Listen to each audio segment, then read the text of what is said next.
Hello bachcho, let's read this question.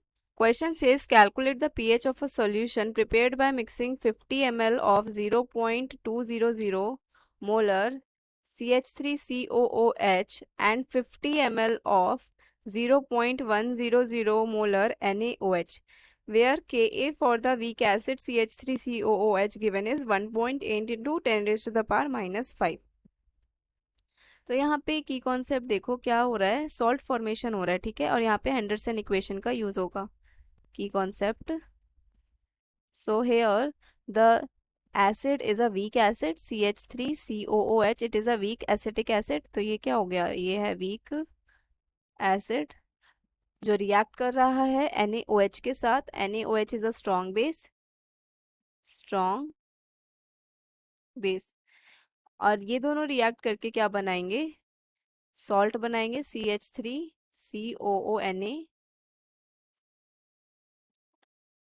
salt of strong base and weak acid, strong base and weak acid।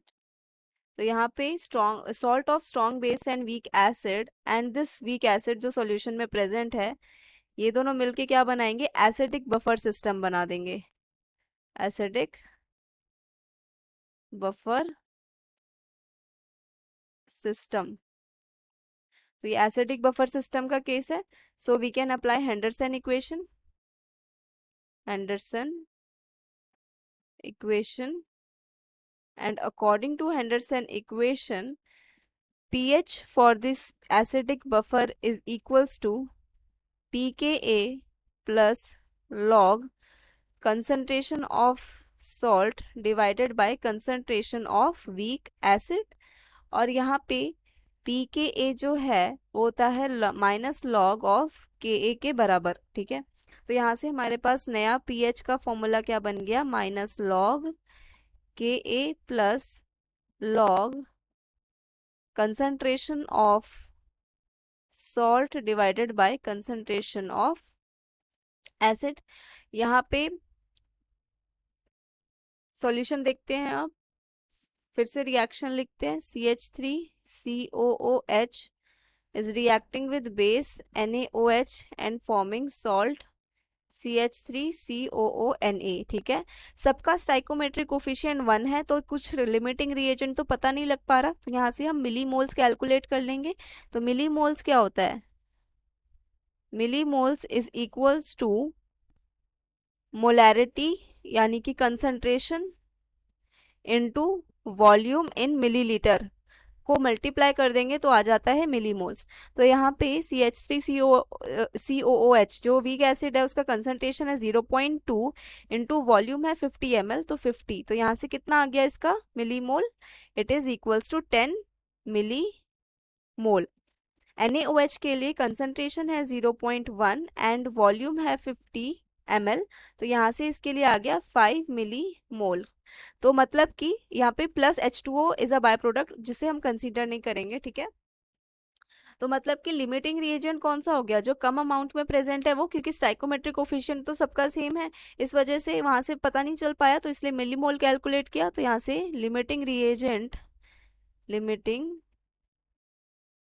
Reagent is NaOH। तो limiting reagent अगर NaOH है तो reaction में limiting reagent जो होता है वो खत्म हो जाता है। So after some time what will happen, यहाँ से लिमिटिंग रिएजेंट तो पूरा रिएक्ट हो जाएगा और जो प्रोडक्ट फॉर्म होगा वो लिमिटिंग रिएजेंट के रिस्पेक्ट में होता है। तो 5 मिलीमोल यहाँ पे प्रोडक्ट फॉर्म होगा और यहाँ पे कितना अमाउंट ऑफ CH3COH बचेगा, 10 minus 5, that is 5 millimole acetic acid यहाँ पे बच जाएगा, ठीक है।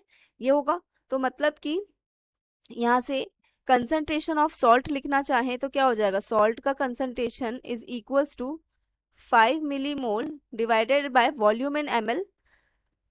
और टोटल वॉल्यूम कितना है यहाँ पे 50 ml acetic acid and 50 ml NaOH। तो 50 प्लस 50 कितना हो गया 100।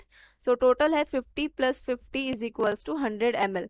तो मिली मोल्स में लिया है, मोल्स नहीं लिया, तो वॉल्यूम क्या होगा ml में ही रहेगा, तो डिवाइडेड बाय 100। ये हो गया सॉल्ट का कंसंट्रेशन। एसिड का कंसंट्रेशन जो वीक एसिड है उसका कंसंट्रेशन कितना हो जाएगा 5 millimole divided bye 100 ml। 100 ml, ये हो जाएगा। तो मतलब सॉल्ट का कंसंट्रेशन और एसिड का कंसंट्रेशन सेम है यहाँ पे।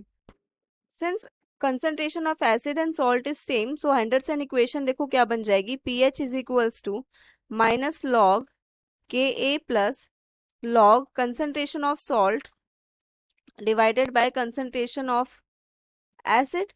तो मतलब कि pH is equals to minus log Ka for the weak acid in the question given is 1.8 into 10 raised to the power minus 5 plus log 5 by 100, यही है सॉल्ट का कंसंट्रेशन, और ये एसिड का 5 by 100, तो मतलब log 1, और log 1 की वैल्यू 0 होती है, तो pH will be equals to minus log 1.8 plus 5, ये आ जाएगा। When you solve this, we will get pH is equals to minus 0.255 plus 5. So pH आ गया हमारे पास 4.745. This is the value of pH for the buffer solution. Hope you understood it well. Best of luck.